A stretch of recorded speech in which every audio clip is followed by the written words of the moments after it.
Welcome, guys. We're back. It's Fight Fan TV Live. Danny Glover. You know how it goes. You know where it is. First of all, let's get the comments flowing. Big up Tony Pugilist. How's it going? Love, love, love. Big up Clyde Gordon up in here as well. So yeah, much love, man. So yeah, I wasn't gonna do a review on it because I'd done a little breakdown and I wrote a lot of bits on X/Twitter, Facebook, but people kept asking me, DMing me, what's your views on the Fury and Ngannou fight? What did you think of the Adeleye Wardley fight and stuff like that? So do you know what? I need to start talking more about my opinions and stuff on live because yes, do the neutral corner and stuff, but that's more talking to other people. Every now and again we might do a little wrap up or whatever, but I know people respect my opinions and want to know my thoughts and opinions on things in general, whether they agree or disagree. So yeah, I'm going to start doing some more live, talking about fight reviews and previews and predictions and thoughts on fights and stuff like that. But yeah, I need to find a name for this show, or a couple of segments I'm going to start doing. I've got a couple of segment ideas I've got in the pipeline for the future. Maybe little short ones and more intermediate sized ones and stuff like that. So if anyone could help me with a name, that would be very much appreciated. But yeah, first things first. I know we might as well start with the main event from last weekend in Saudi Arabia, Riyadh, with Fury versus Ngannou. Um, Everyone wants to know, my thoughts on it. Who did I have winning? Stuff like that. So my scorecard was 95-94 to Fury. So Fury won the battle, but he didn't win the war. Do you know what I mean? Because it was kind of like Rocky 1 when Sylvester Stallone, Rocky Balboa, he went the distance with Apollo Creed. No one expected him to get washed, handpicked, just get slaughtered. No one expected him to do as good as he did. No one expected Ngannou to do as good as he did. Not me either. I thought he was going to get slapped about and stuff like that. But he's actually a very fast learner, just like he's a very fast learner in the mixed martial arts scene circuit, because it's not like he started from young, like same ages as guys like John Jones, Matt Hughes, Randy Couture, Tito Ortiz.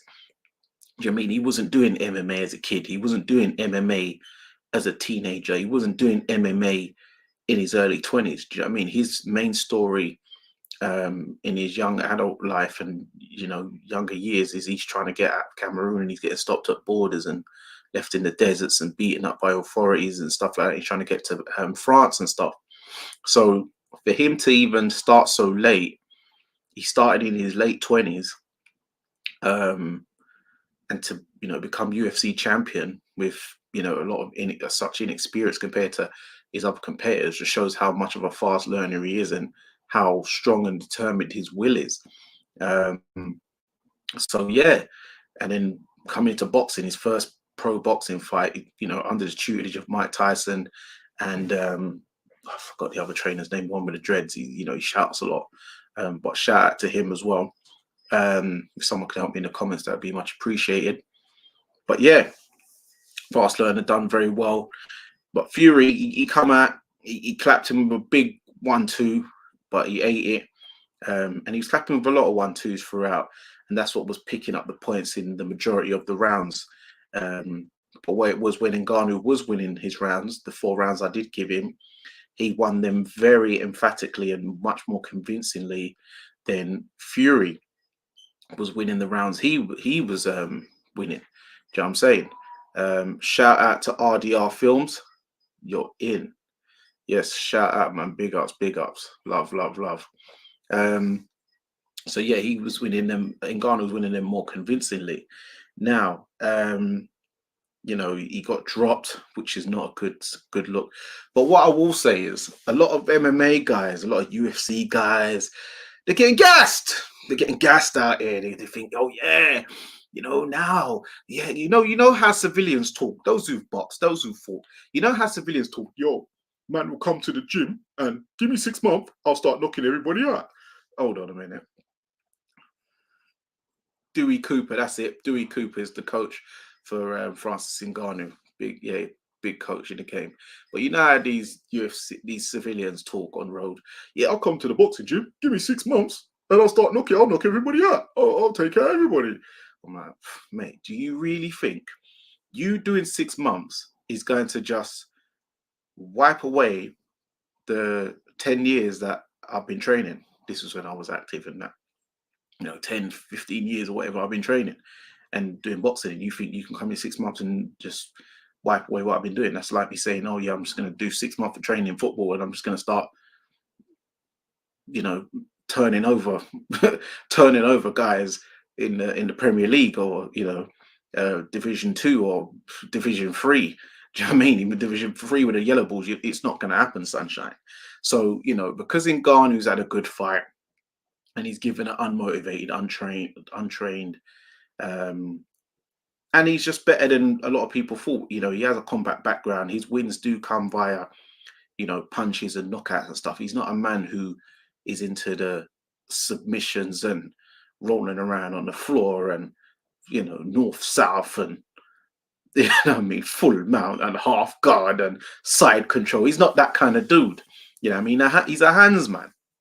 So because he's had a good go, now everyone's like, and it's over 10 rounds, by the way, and it's like everyone's, oh yeah, that just shows boxing ain't as superior as it is, and the MMA superior. I'm seeing guys on X talking, they're like, yeah, he dropped you, but it's like, because this is the first time they've had a good run, because any other time, Floyd McGregor, Floyd carried him, played with him, slapped him up. Jake Paul's just knocking out MMA guys for fun, chinning them left, right, center. Shannon Briggs has done K1, slapped out a brother in K1. But you guys forget that a 48-year-old Ray Mercer slept, slumped, iced Tim Sylvia, the UFC heavyweight champion. Do you remember that? A 48-year-old, fat, long retired Ray Mercer slumped, iced UFC heavyweight champion Tim Sylvia in 9 seconds. Under 10 seconds. 9 seconds. Go and check it out on YouTube if you don't believe me. Yeah? But you forget that one, eh? You forget that one. But we don't go around going, oh. You know what I mean? You can't get no 48-year-old Randy Couture to come do anything in the heavyweight division with any heavyweight. Do you know what I'm saying? So people going on like, yeah, put Ngannou, he'll knock out. I've got guys want to make side bets with me that Ngannou knocks out Wilder and AJ. I'm like, oh my God, these villains. You might get gassed. You might get overexcited. Don't oversell it, sunshine. Don't overdo it, brother. It's no need for this. Like, come on. It's just come on. But as I've always said, I've always thought Usyk would beat Fury when they do match up, and this just even shows it even more, really. The movers, you know what I mean? He likes a man who can come to him, because he's more of a counter puncher, and he likes to walk you onto stuff. And because Ngannou was 272, so he was 5 pounds lighter than Fury, so Fury couldn't do the whole leaning on and draining a man, because for his size, he's not actually strong. He's a pudgy man, so he's not actually strong for his size. So when he was trying to clinch with Ngannou's a strong, big, strong Cameroonian man. I don't know if any Cameroonians are in here, can tell me what tribe he's from. Is he from the Bamileke tribe? What tribe's Ngannou from? I don't know. But someone in the comment section, let me know. But he's a big, strong man. He was throwing Fury around the ring, making his legs go here and there. And Fury was in all sorts of trouble. And he was a good mover as well. So that gave him trouble. Usyk's going to give him trouble with movement. Guys who was big as well, like John McDermott, big, he's a fat guy, but heavy guy. Fury was struggling with him. Yeah, can you put some ice up in that, please? Yeah. Fury was, John McDermott beat him the first time round. Even his dad said that he thought that Fury lost the first fight to John McDermott. So the size, the heavy stuff is a problem for him. Yes, Usyk doesn't have the heaviness, but he's got the movement, which is going to be dazzle Fury and frustrate him. And I think he'd be catching him with counters. I'm not sure if he can drop him. He probably could, because if Nevin Padgett could drop him and Steve Cunningham, who's a cruiserweight, could drop him, then Usyk, sure, you know, he has the power to drop him. It doesn't take much of a big, massive dig. Thanks very much. It doesn't take much of a big, massive dig to put Fury over. What we got here? Team Solid Williams.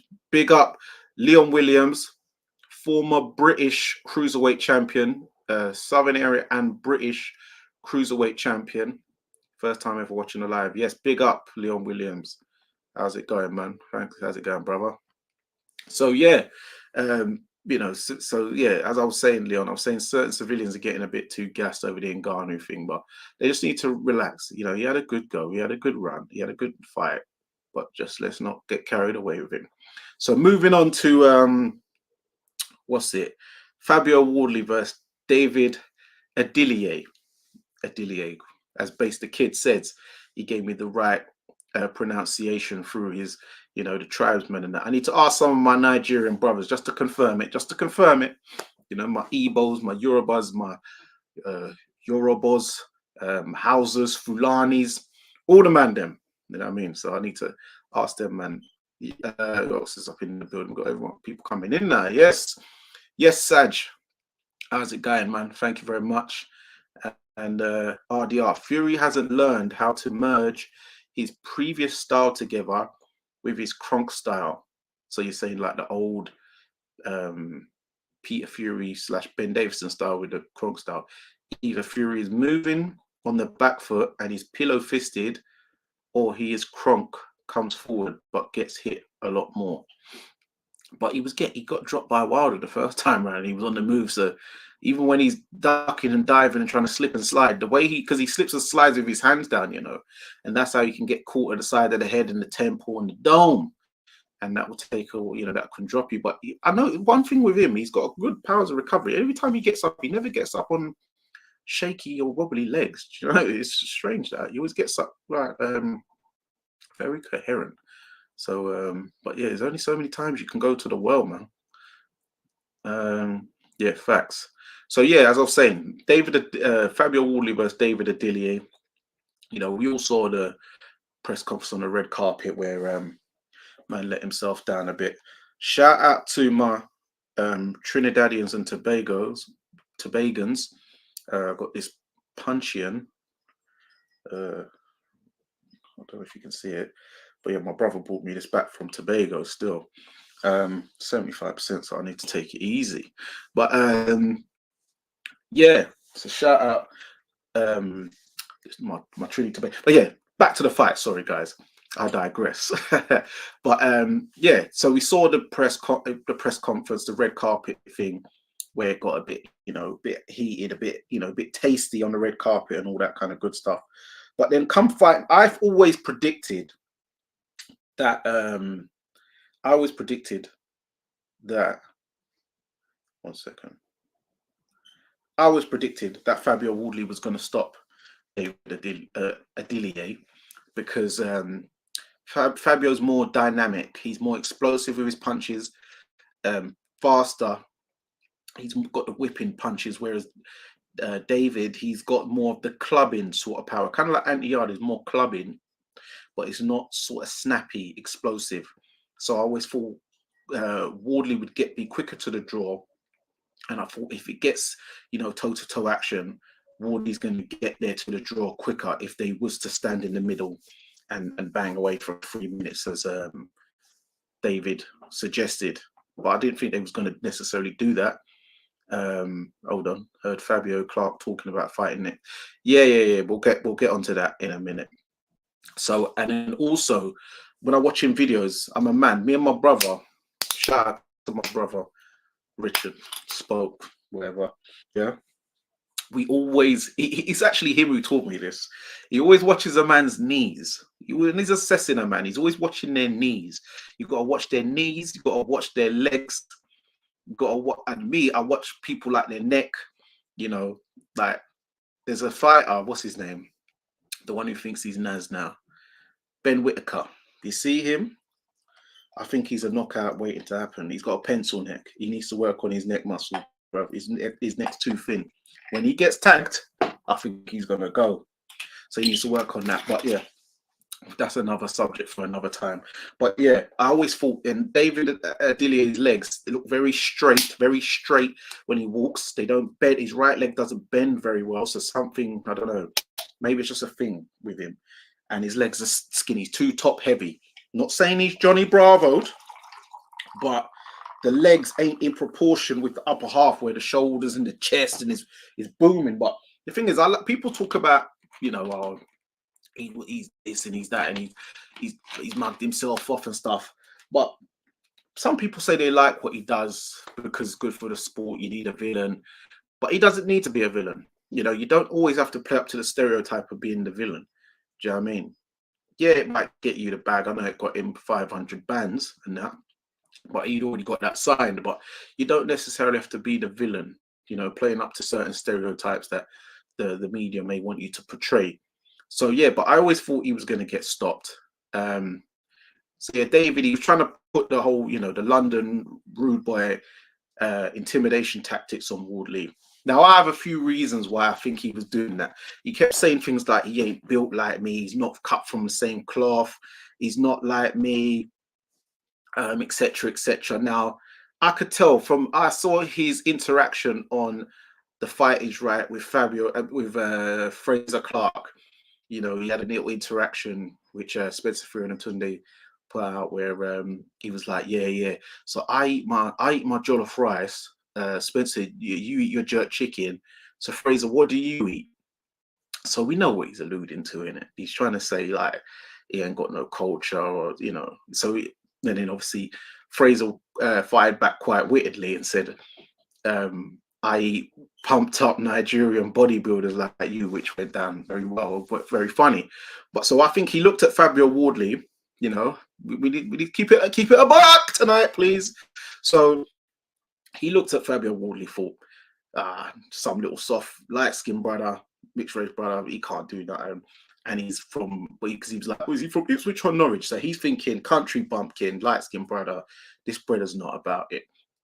Like, I'm from London, even though he's from West London, you know, because I heard people talking about, yeah, South London, bad man got spotted. Like, no, don't put him on us. Don't put that on us. Yeah, even though South London people can get knocked out as well, but he's from West London. Now, if you know about London, you know, you see the skits with the comedy skits where South London is all grease, you know, East London's a bit grease, North London's a bit grease, and then they get to West London. Hi guys, hi. So West London's nice, you know, that's the proper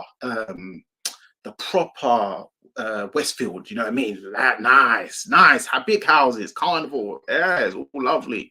You know what I mean? It's not grease like that. But shout out to some of my West London man, like the Harlesden man, Stonebridge, but that's more north, that's northwest, that's North Wheezy, that's grease. But it's not west like that. So he's from Ladbroke Grove, so he's not grease. So he's looked at Fabio like, yeah, you're a little light skin, brother. I'm just gonna turn you over. But what he don't know, because I'm a man who's well traveled, Ipswich is like my second home. I used to be there a lot back in the day, you know. Back when, you know, Danny Glover was Savvy Sosa, you know, you remember about Savvy Sosa? Some of you might remember Savvy Sosa, or Boxer, you know, if we go way back, you know what I mean? You know, I used to do bits and bob, whatever. But yeah, so I used to be up there.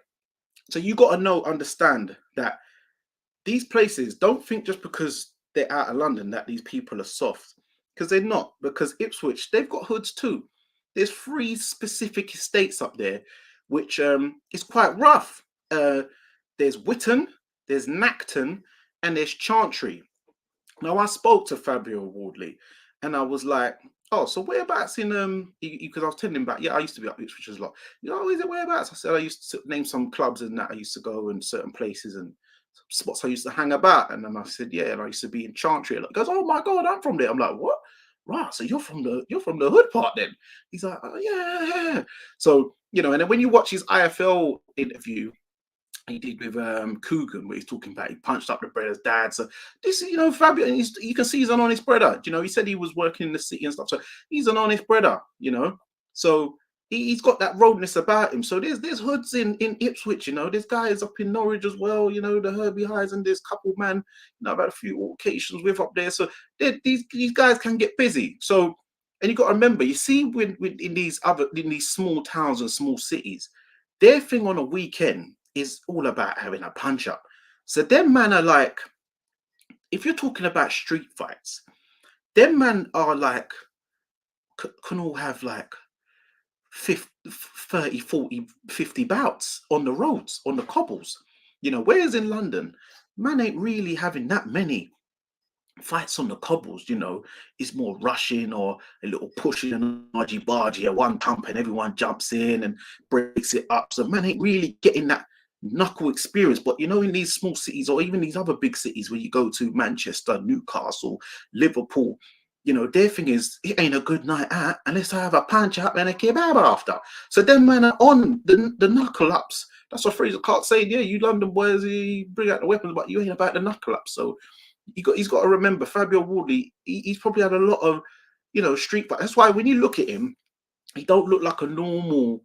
He don't look like a normal white collar fighter. This bright, he turns over his punches well, very explosive, a bit Conor Conor Benish with it. Hold on, Tony Puget laughing. Danny with the accents, true art. Yeah, but I'm just keeping it real. I'm just keeping it real, guys. I'm keeping it real, man.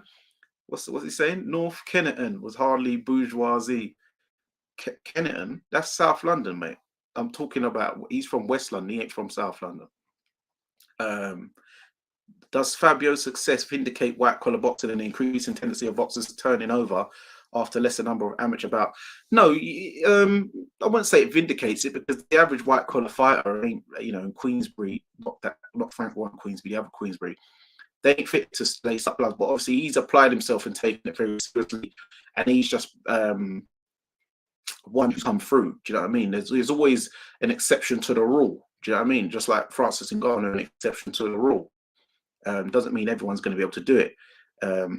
So again, you've seen a lot of these YouTube videos about rough parts of seaside town benefits, so how to see a program. Yeah, trust me, it's a lot of these people, they've got a hard life and they're having to scrap and fighting and they're going through their own struggles. Don't think that just because you're in a council estate in a block that you're the only one suffering and people outside of London are just some country bumpkins and soft, because these guys get busy too. The county lines, people are getting moved to in these areas. You can't just waltz up in these people's areas without getting G checked. So yeah, anyways, get back to the fight.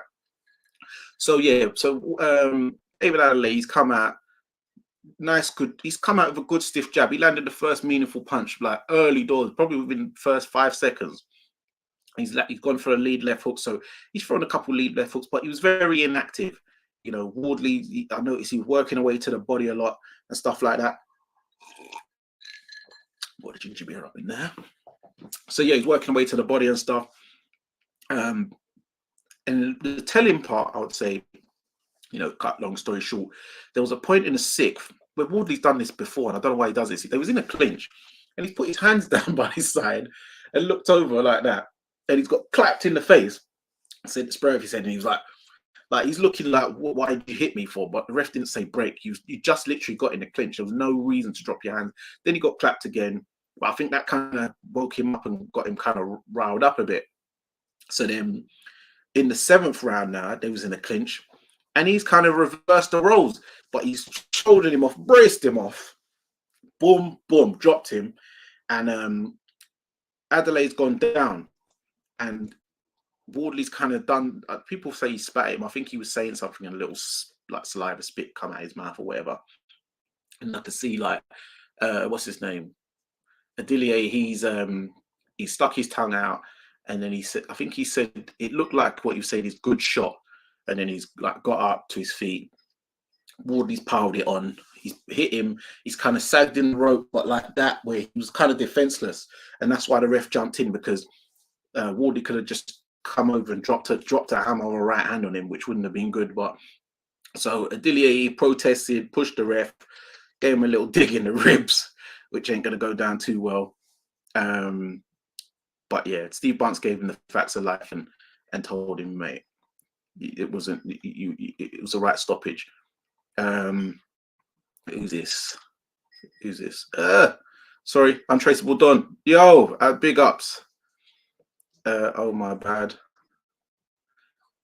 I think Fabio's an anomaly. Yeah, that's what I said. There's always an exception to the rule. Do you know what I mean? Just like Ngannou's an exception to the rule. You know, the average UFC fighter cannot come into boxing and do anything. You've seen Jake Paul slumping UFC fighters all left, right, and center. So people need to not think that everyone can just start, you know, doing it. Like I said, oh yeah, give me 6 months and I'll just do it, or I'll just do it. No, it don't work like that, mate. There's always one-offs.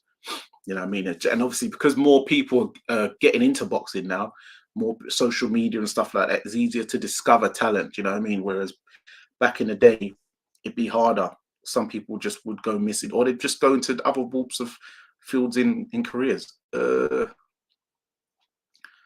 What's it? Who's this? Our friend Ben Day. Where's Ben Day in here? Yes, shout out Maestro.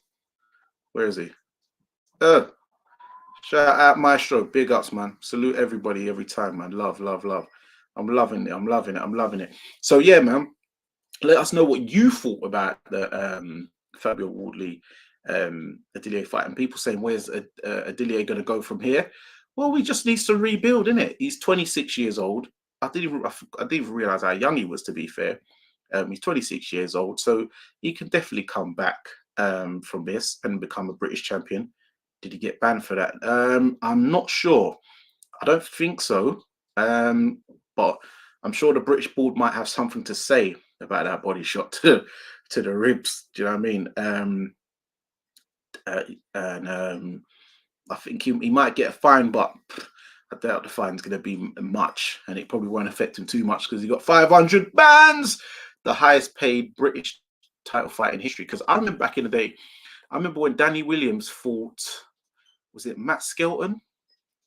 And I remember they got like 100 bags each, and that was like big, like for a British title. I remember that was like the highest paid one at the time. And then I remember there's Danny Williams versus, was it Michael Sprott? I remember that was quite well paid.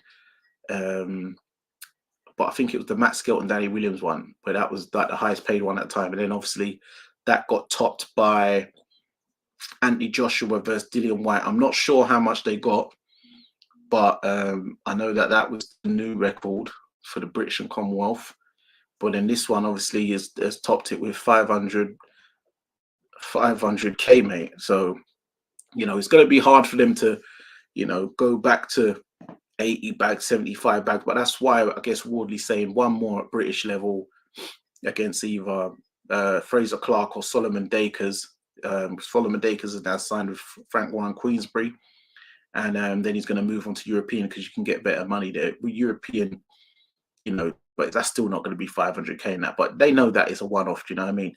You should, well, I hope so. You can't start trying to price yourself out because you've got a nice touch.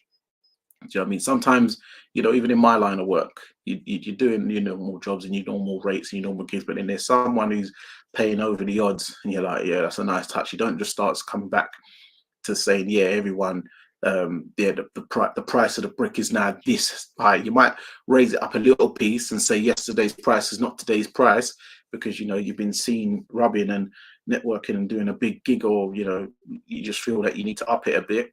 Your worth, but you don't start saying that's the benchmark. They ain't going to be getting 500, 400 bags a fight. Do you know what I mean? Yeah, guys, hit that like button, man. Get the algorithms popping, because you see with this YouTube stuff, it's getting a bit murky. I know those of us who've got channels on there, it's getting a bit murky. So you've got to hit that like button. You know, it's free of charge, you know. There's no Cash App, no super chat. This is just, I'm just saying, just hit the like button. And leave comments in the comment section afterwards as well, if you can, or just share. Just share it on your WhatsApp. Forward it to WhatsApp groups you're in. Forward it to, yeah, all that good stuff. And tell people about it for next time when I'm going to try and get a specific date and time locked down. Obviously, I don't want to clash with any of my, you know, my peoples and that, but sometimes I might have to, because a lot of people are taking up on a lot of the days and the times, and I don't want to be going on Thursday because that's, you know, the back end of the week. Do you know what I mean? I want to get there on a Monday, Tuesday. Sunday might be a bit early for me, but I need to get an allocated slot time and be consistent with this, because that's my problem. I need to be a bit more consistent with it, and I need a show title for this now. I need a show title. So anyone got any good ideas of show titles? I've got one where I'm going to be doing a short one. I've got a short sort of show. I'm going to be doing like little segments and stuff. I've already got that name, but the ones where I'm doing like maybe half an hour to 45 minutes, maybe an hour, whatever, I need a name for this. So if anyone can help me, that would be very much appreciated. Hold on, what's my Char has been inactive and is bearable for the Ngannou. Yeah, that's true. And Char ain't even all that anyway. Bear in mind who's crossing over the line. It's a puncher.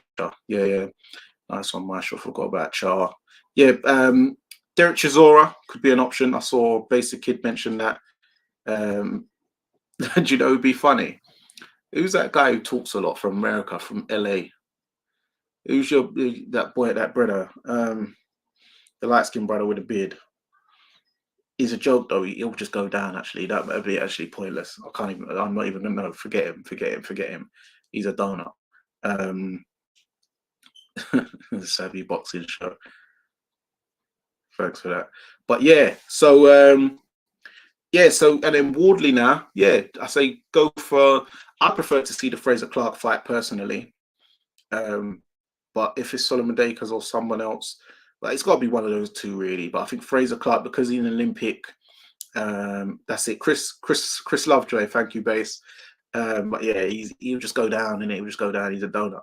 But I prefer to see Fraser Clark because he's Olympic medalist, so that's better accolades. And obviously, the thing Fabio Wardley's story is saying I've been beating amateur elites and top flight amateurs and season pros, etc. So that would be good for him. Do you know what I mean? That'd be a good thing for him. 60 minutes with Danny. Yeah.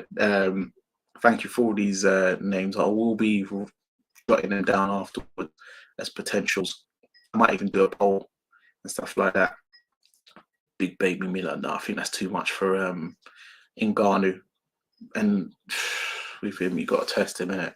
My man's coming in 300 pounds, juice to the gills. With that work rate, it's a lot to deal with. Do you know what I mean? It's a lot to deal with. I wouldn't put him in with Big Baby Miller just yet. So yeah, man. And then Adeleye, he's got to work on his persona as well. As I said, he doesn't need to go down this roadman route, because the fact of the matter is he's deleted a lot of pictures off his profile, but I'm going to let you in on something. He's a uni graduate. He went to university. He's very well educated. Do you know what I mean? So as I had a conversation with Base the Kid, he killed me, He killed me. He said,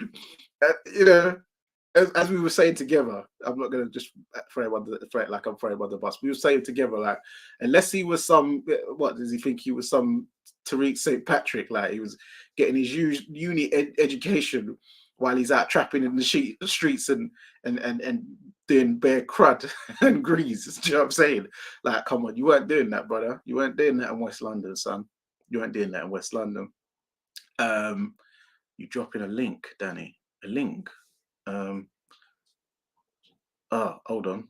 Let me try that. Hold on. How do I do this?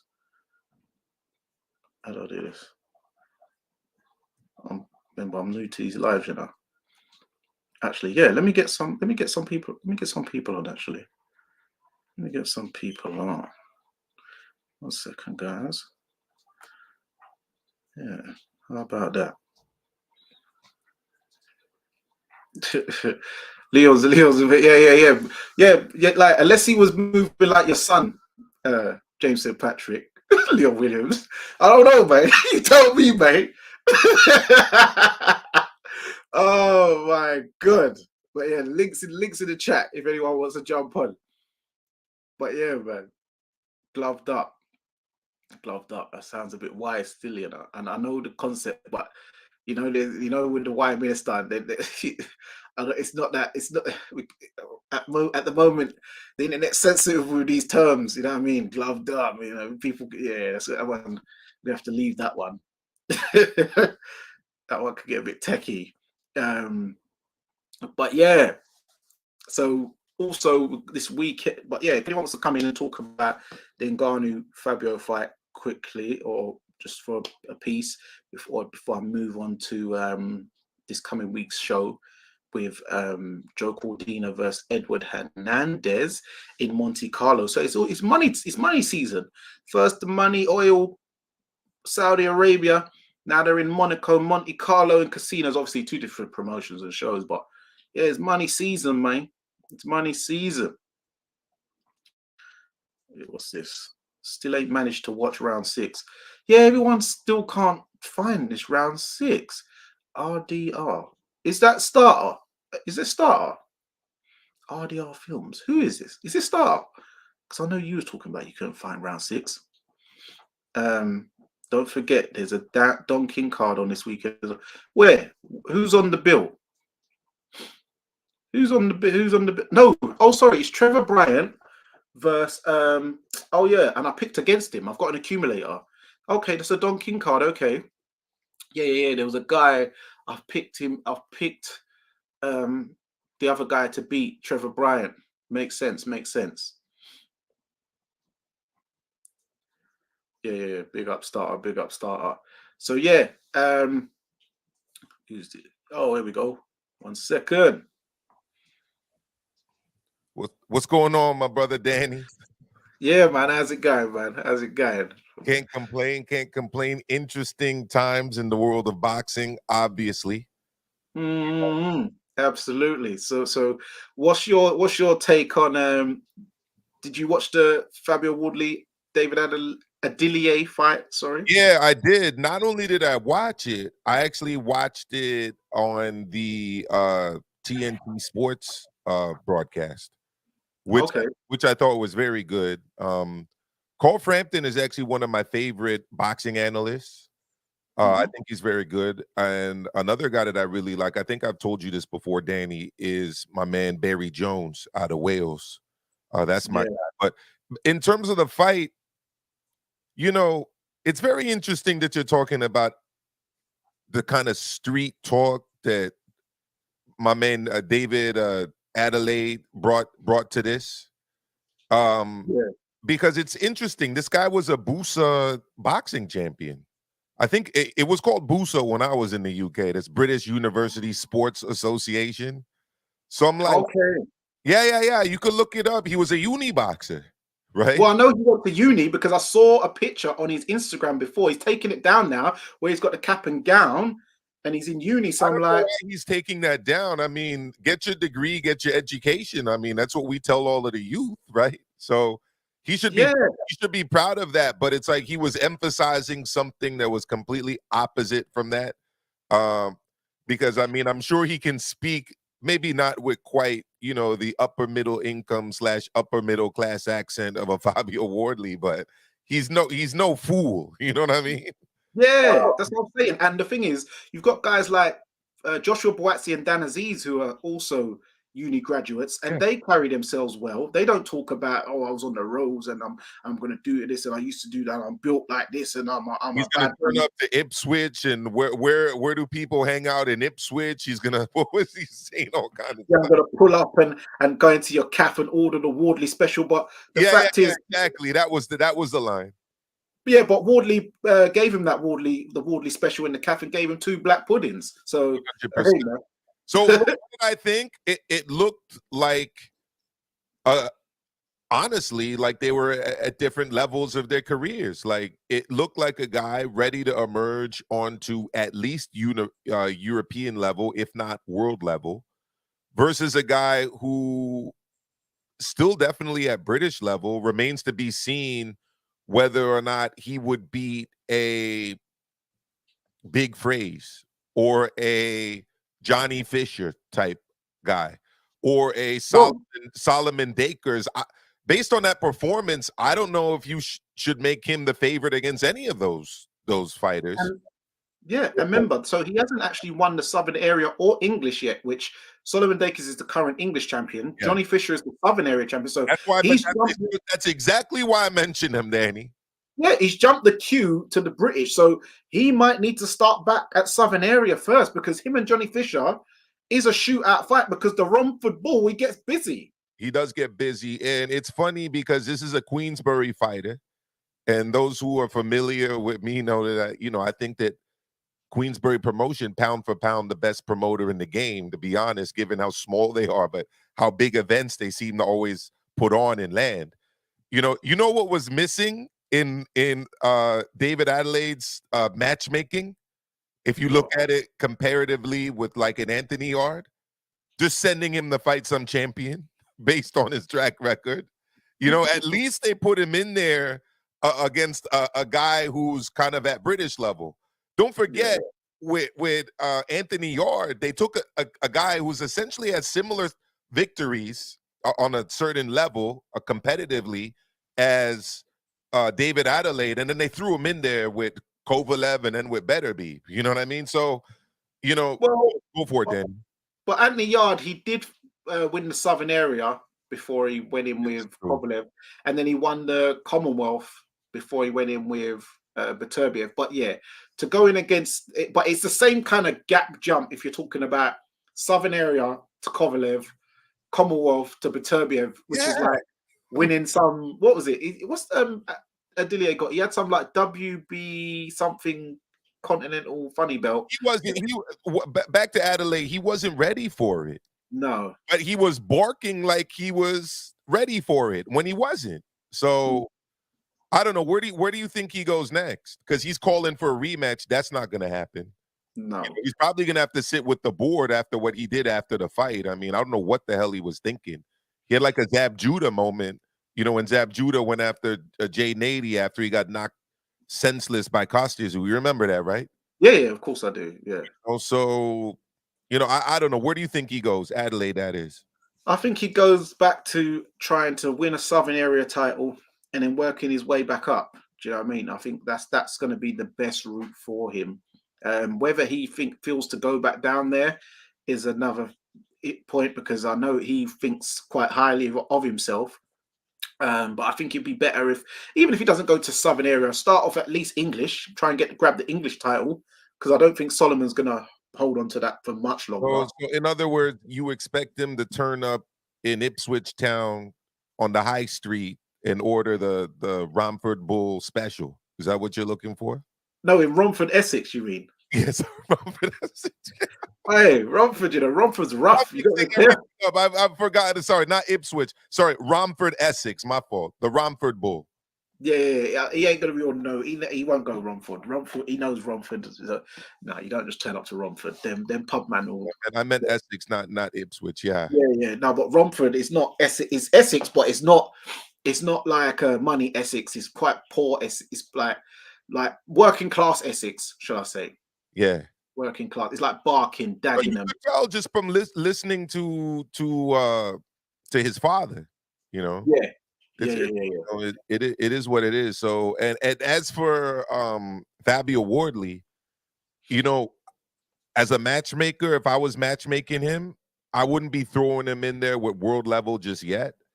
I would actually try to build up a local fan base in Ipswich, work with the local football club over there, maybe get him a fight on their grounds, and keep working him steadily, because you mentioned this earlier. I mean, his background is white collar boxing. He's kind of learning as he goes.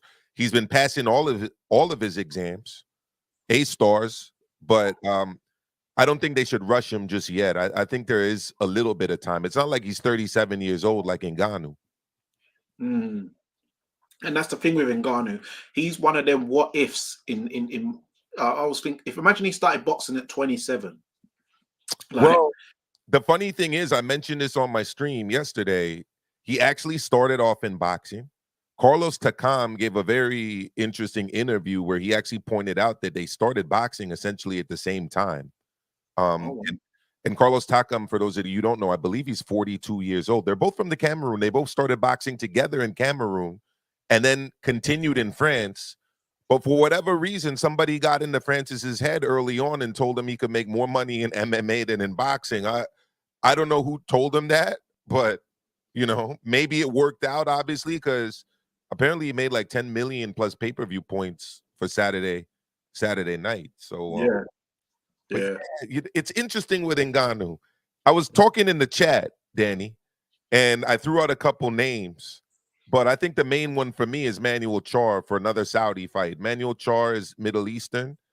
He's got the WBA regular belt, which he was able to get. I don't know if you guys remember, but he was supposed to fight Trevor Bryan when he was the WBA regular champion.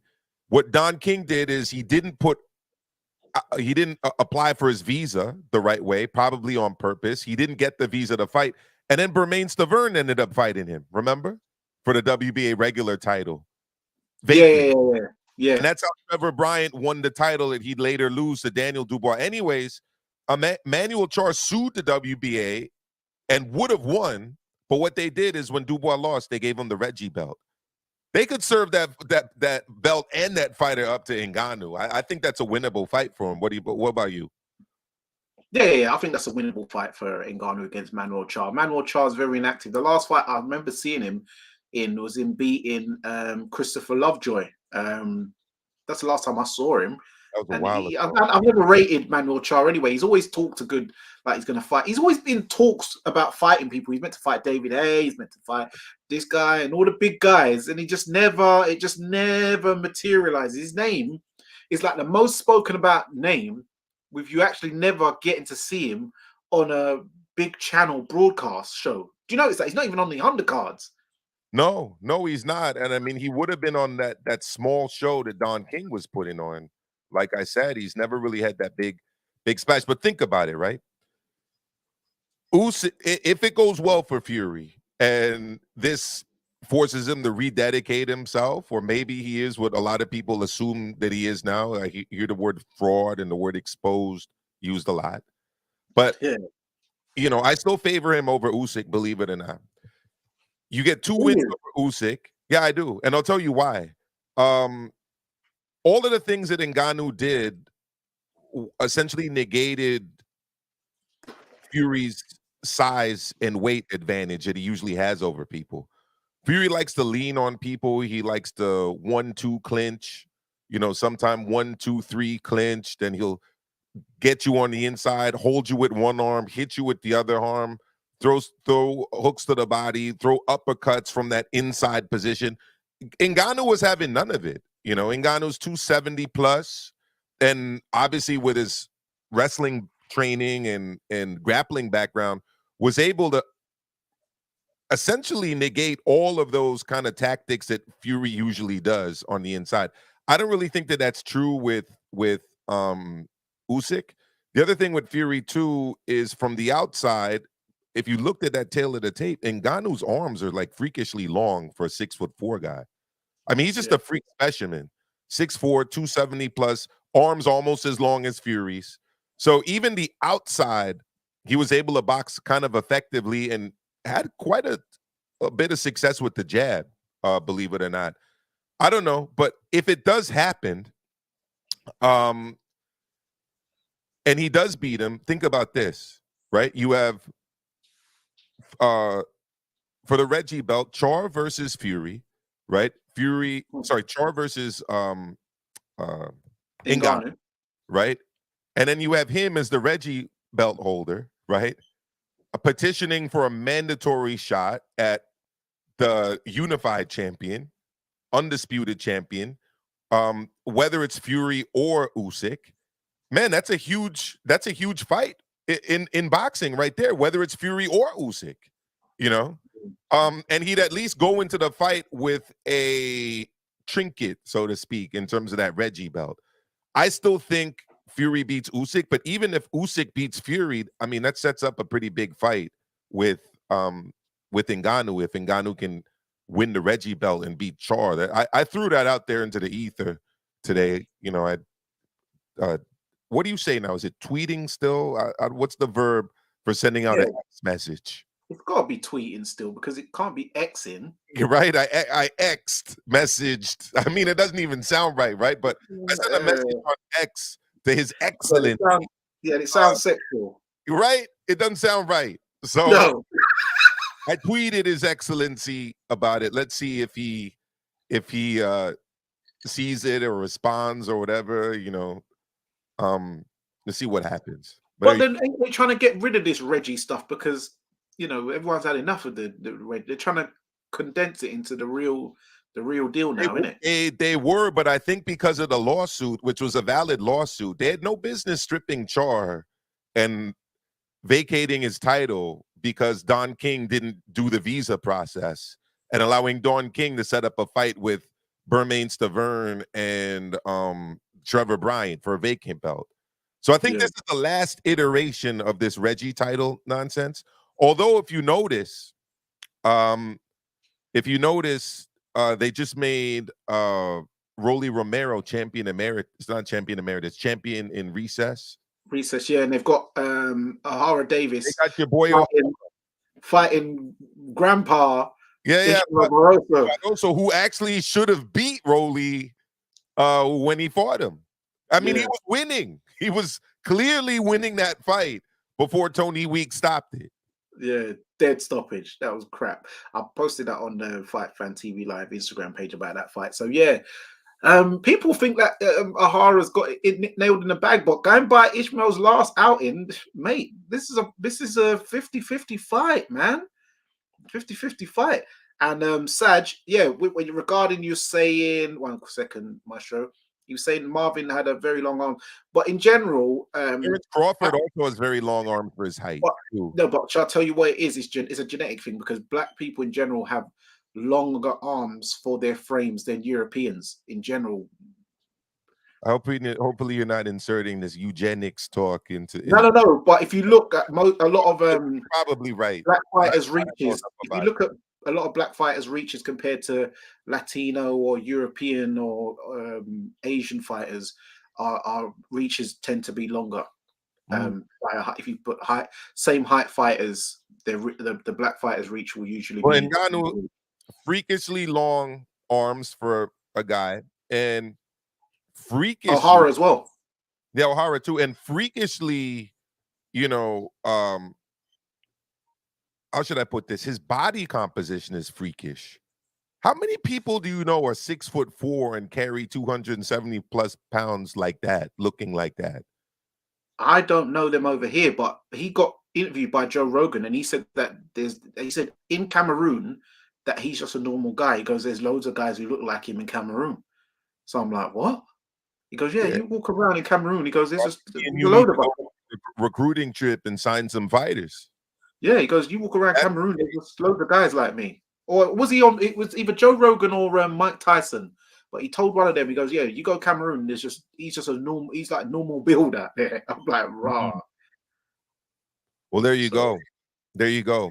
And funny enough, I know a Cameroonian guy, Base, you know him, and a couple of Southman, Vic Santoro. You look at his body is mad, like it's just stone hard. So, mate, he's Cameroonian. So, well, I mean, look at Carlos Takam too.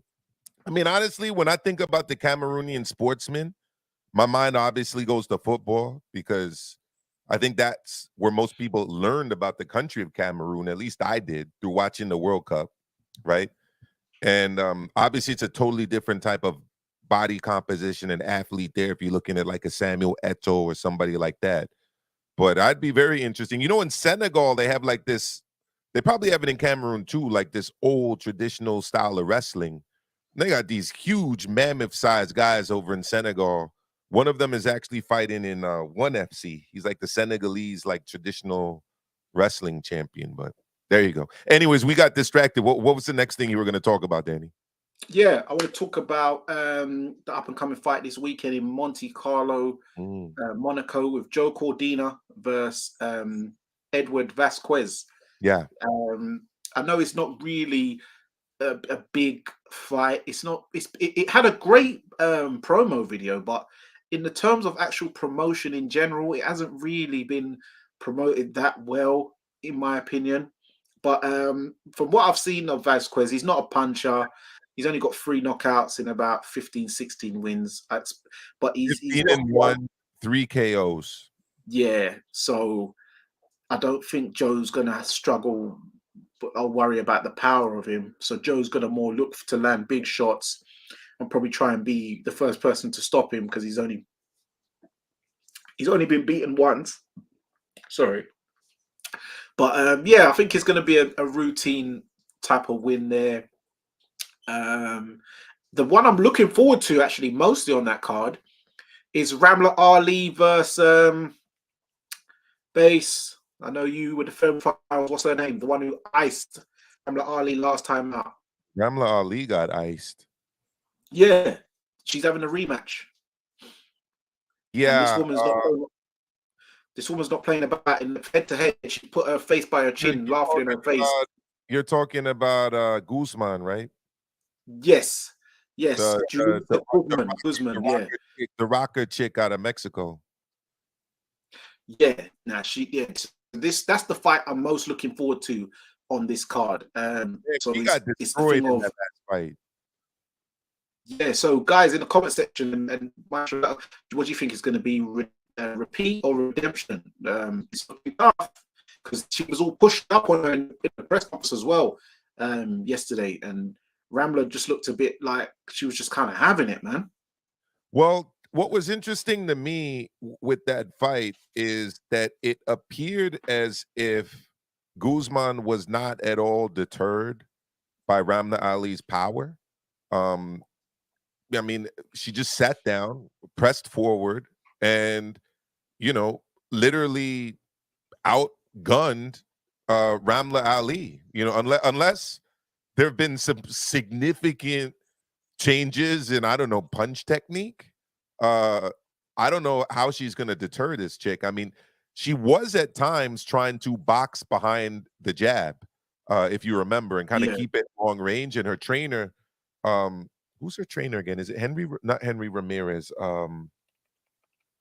Shoot, I forget his name, and I've seen him around so much too. I forget his name right now, but he's a Chicano, famous trainer out of U.S. that used to actually train Andy Ruiz. I can't believe I can't remember his name right now. He also is assistant trainer to Prince Charles Martin, which is the last time I saw him at a fight. Anyhow, he was telling her to kind of box long and behind the jab and like use her boxing.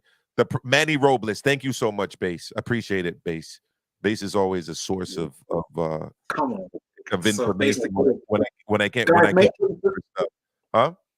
Guys, make sure you subscribe to Base the Kid at the Hardcore Casual channel as well. Yeah, and Maestro as well. Yeah, 100%. So Manny Robles was trying to tell her to keep it long and to box behind the jab, but the problem was that Guzman was able to get around her long range boxing and get in and work on the inside and put her on the back foot. And here was the thing: Ramla Ali actually has a lot of dog in her, with all due respect, and was trying to fight back every single time she got hurt. And that was part of the issue as well, if I remember correctly about this fight. This is what I remember. So, I mean, maybe what she needs to do is be very disciplined, box very defensively, very cautiously, almost the way that AJ kind of sought to box against another, in this case, a Manny Robles fighter, in Andy Ruiz. Remember AJ? There were moments in that rematch with Anthony Joshua against Andy Ruiz where AJ would get hurt or touched, and you could see him kind of fight his instinct to want to fight back and decide to stick to McCracken's game plan and fight beyond the jab and kind of circle and move and pot shot as much as he could. If Ramla's going to have any success, I think she's going to have to do her best to not make it a dogfight. I think Guzman is going to do the opposite and try to take it exactly back to where it was the first time. What do you think? Yes, that's what it was. I remember what it was. Ramla, she was boxing well, and then anytime she got tagged, her initial instinct is to try and get it back. So she'll start fighting fire with fire. And because Ali, she does have fast hands and good combinations. So while she goes into that, what I call the Amir Khan mode, when he starts going, and then what it is, we're a big puncher. If you're able to time them and they're in the middle of their sequence and they get caught, that's how she was getting dropped. Similar to how Amir Khan was getting dropped. She'll go into the fight fire with fire mode. Guzman will clap her. while timing her in exchanges, and will drop her. But and just like Amir Khan, Ali was always fighting to get up. Like she always would try and get up. It's not like she would try and lay on the floor and just think, enough's enough. She's got a lot of heart and spirit, but she needs to tame it down, as you said. Be more disciplined. Just work behind the long levers. Box more, kind of like what's his name, Lee Wood did against Mauricio Lara in the second fight. You got to be more disciplined. Don't get caught up in the hype. Don't get caught up in I've got to stop her back. Just get W, because you're not going to stop Guzman. That's not your bag. Like I think she's only got like 1 or 2 stoppages on her record, Ali. So the thing is just to box and try and get the victory and get over this hurdle and move on, because another defeat is just going to set her back a very, very long way in women's boxing. You know, they don't get I don't think they're going to get as many opportunities, do you know what I mean, as some other people, especially if she gets knocked out again. That's going to look very bad. So, and it's a bold move to take this rematch right away against the person that knocked you out. 5 months later. 5 months later, and it's not, let's be honest, it's not like, you know, he's heavyweight champion of the world and has a big Saudi payday on the horizon, or she does. I mean, I don't imagine she's making life-changing money for this fight in Monte Carlo. But I did want to ask you about Joe Cordina in the main event. What did you think of the way that he looked against Rakhimov? I mean, it definitely wasn't as impressive as obviously the Ogawa knockout, which was a candidate for 2022 knockout of the year. Do you chalk that kind of back and forth nature of the fight to inactivity? Because I know he'd been off a while before that fight and had lost his title and then had to kind of win it back. What did you think about that fight, Danny? I thought it was, he had hand surgery, didn't he? But yeah, remember he got an early knockdown, so he had a good start. And then when Rakhimov started like marching forward and kind of pushing the pace, it seemed Joe Cordina seemed to get a bit tired via the pace of the fight, and that's when it turned really rough and rocky. And then he got tagged late on by the 2-1 combination. I think that was in about the 9th round, from what I remember. And he kind of had to sort of hang on and survive towards the end, because he was like, Rakhimov's energy was sapping him. But I think it was like the early work. Was fighting with that cut too.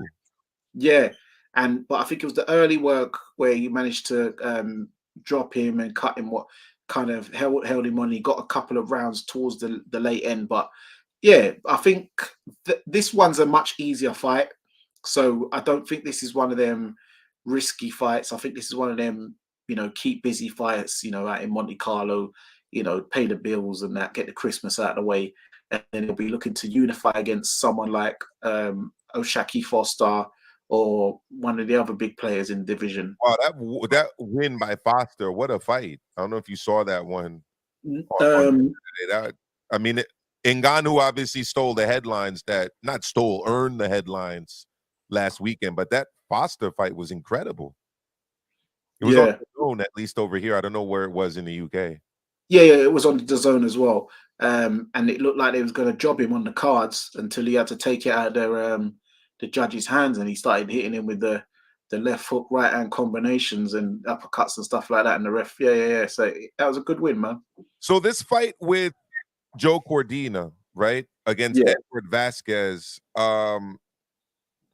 interesting for 2 reasons for me. Number one, it's not in Wales, where Joe Cordina is from.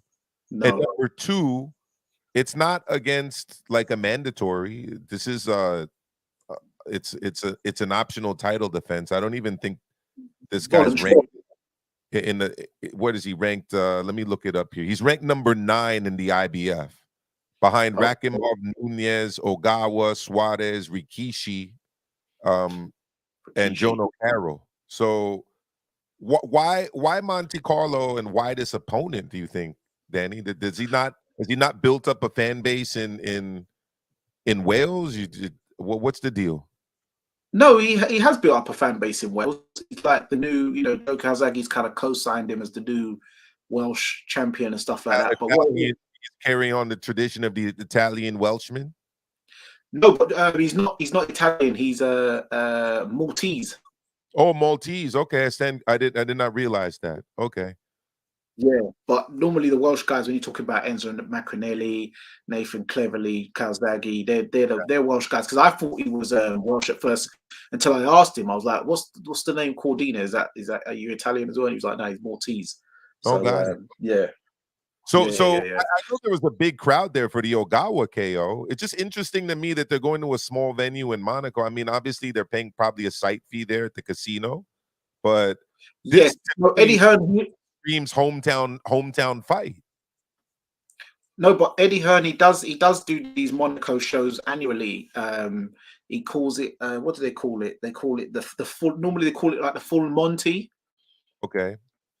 Yeah, for Monte Carlo. So it's a thing where they do a show out. It's like a dinner show.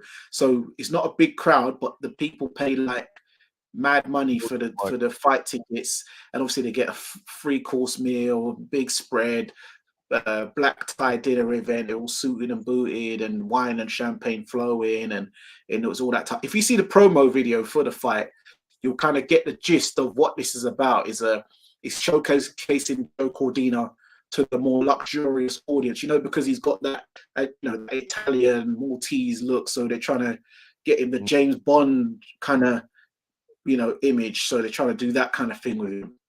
Yeah. I saw that promo. It was pretty good. As was the Devin Haney pro-grade one, and as was obviously the Ngannou Fury one. So Joe Cordina wanted to go to Monte Carlo. He likes to drive the cars and stuff in Monaco and live like a boss for a week. Okay. Yeah, because if I remember, I need to get Joe Cordina on, because I remember there was a time me, Craig, and Joe was in the gym, in the Matchroom gym, and we was all talking about like the first cars we ever had or whatever, and mine was it was a dinger in it. It was a stolen car, but it was a Corsa Vauxhall. And then Craig, I remember Craig's was it weren't what was it again? Nobody would ever be able to guess my car. It was. I remember it was a small car, because I remember everyone was laughing at it. I remember when he got it, and then Joe Cordina, his first car was like one of them German whips. I forgot what it was, but it was like some BMW or Mercedes, like a Golf GTI. No, it weren't even like, I'm talking like Mercedes or BMW. I remember he said it, and we was like, what? My first car, Danny. My first car was a Lada Samara. You know Lada, the brand? No. It's from Russia, bro. I grew up in a communist household. Like my parents' car was a Lada, and then when I bought my first car was a Lada too. Okay. It was the Soviet car. Okay, but his first car was like a German whip, and we was like, rah! Like I think his dad bought it for a minute. So he comes from a decent middle class family. Do you know what I mean? So his family's got money, so that's what it is. He likes the fast cars. He likes the big watches. He's got like his cologne collection is mad as well. Like he's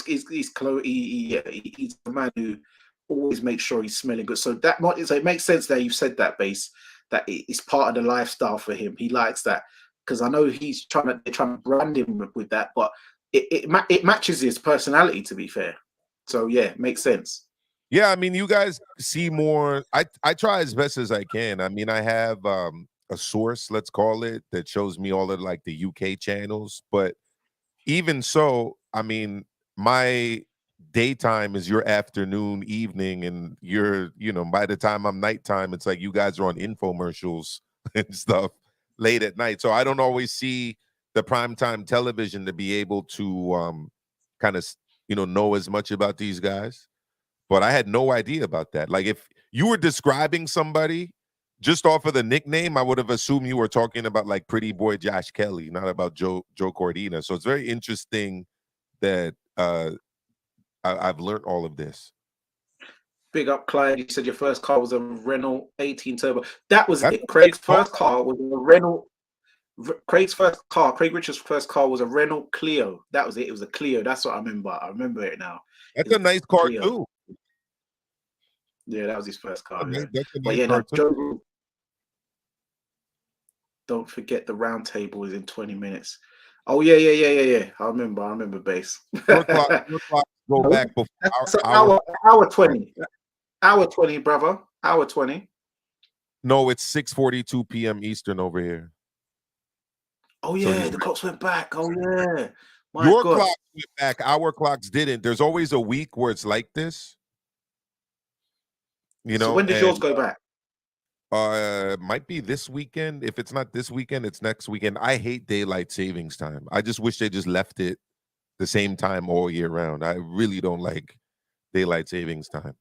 Because all that's going to happen is when they run the clocks back, it's going to start to begin. Nightfall is going to start at like 4:30 over here, 5. I hate that. So, but that's the whole point. They want to make winter doomy and gloomy. You know, it's part of the imagery. yeah, You know I'm not a big. So what do you want to talk about? Anything you want to talk about quickly before I wrap up? Because I'm on the I mean, a couple things we've already touched upon, which is the British, essentially just really the British UK heavyweight scene, right? You know, what's next for Wardley? We heard Solomon Dakers call him out. I don't know if Big Frazier is going to be in the mix for that. But what do you like? Where do you think Wardley goes? Because it sounds like he doesn't really want to stay at that level. No, he said he's going to have one more. So he's saying either Frazier or Solomon Dakers. Now Frazier's saying nothing's going to stop him. No promoter's going to stop him. No purse bid pull out. So he wants to fight because now everyone's on his case. And I think Base the Kid put a little bee in his bonnet, getting onto him on was it X or Instagram, and he was like, I'll DM you now and I'll explain everything and I'll show you everything. It's like, rah, man's really gonna bring out the whole full dossier because a man said something. Yeah, no, Fraser said I'll inbox you now and show you the proof of everything what happened. It was to do the October Red Post. Base said, "Oh well, you can't say something like that because you ducked." And my man, he got rattled. So Base, yeah. Wardley against either Dakers or Big Frazier, because after the fight, he was saying that they needed to fight each other. So now, it's be interesting to see where he goes with that. Well, I'd love to hear that from you sometime, Base. Maybe I'll give you a call because that's actually kind of an interesting story from my perspective. Now, the other question for you, because we've heard Eddie Hearn talking about AJ's fights essentially for a while now. What's the word on the streets over there in terms of who AJ is going to fight next? I don't even know. There's all these names in it. They're saying Wilder, and then Wilder's not there. And he's going to fight an interim fight in between. Eddie Hearn's trying to push this Francis Ngannou fight a lot, talking about Rumble in the Jungle too. It just seems kind of chaotic. I mean, like they don't really have a plan. It's like one day it's Wilder, next day it's Ngannou. He's also talking about Fury, but Fury's fighting Usyk. Ngannou's not gonna. I don't think is gonna fight Joshua. Apparently, they're saying Ngannou might fight again on the 23rd already against somebody. So I don't know. I mean, AJ needs to get an opponent, man. And Wilder does. And Wilder too, yeah. But they don't. It doesn't seem like there's much interest from Hearn and AJ to fight Wilder. Wilder made that Instagram post. Did AJ even respond to it? Well, AJ's been away from he hasn't had his phone for a while. He's been in this little man cave thing in the dark for a little bit. So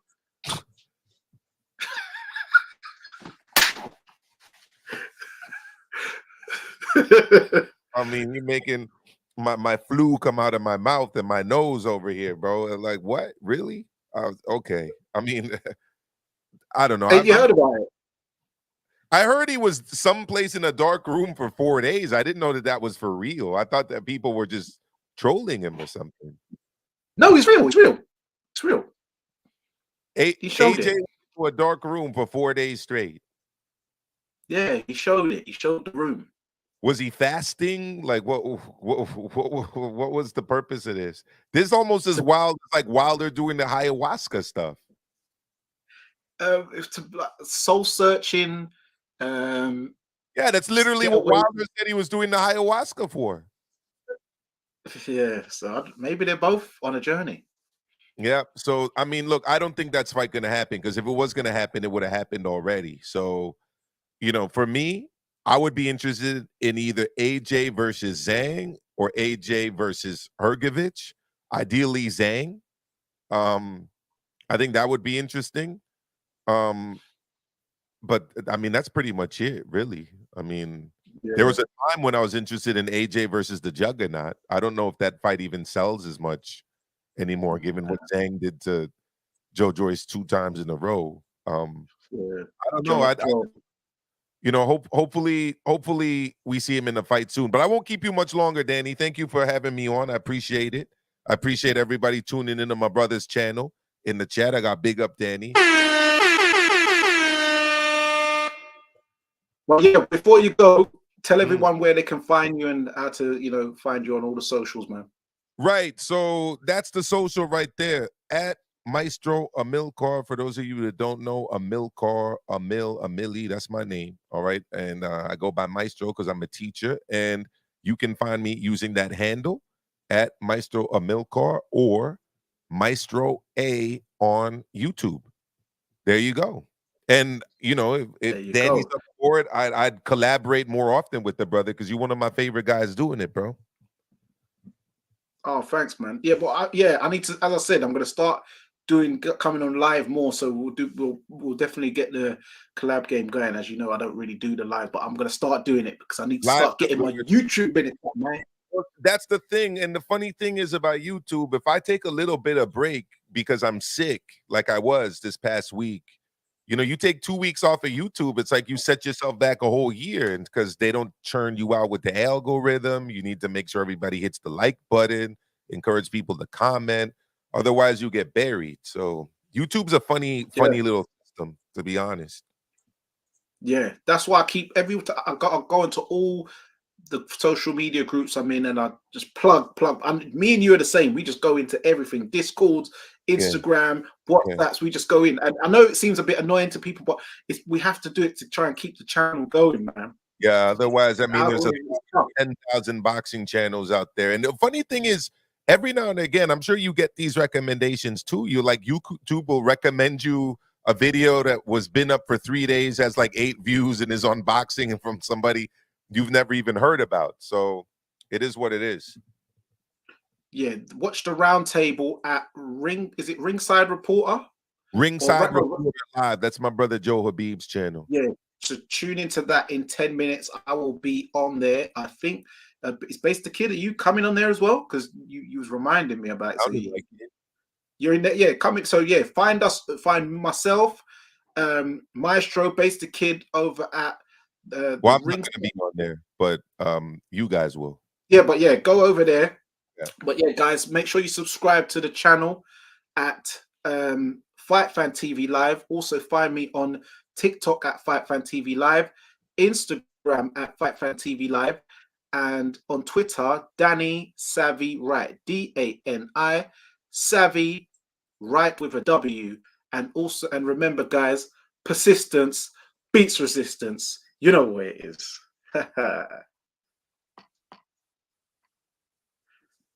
Thank you, Danny. And enjoy the rest of your evening, everybody. Take care, and I'll see you next time.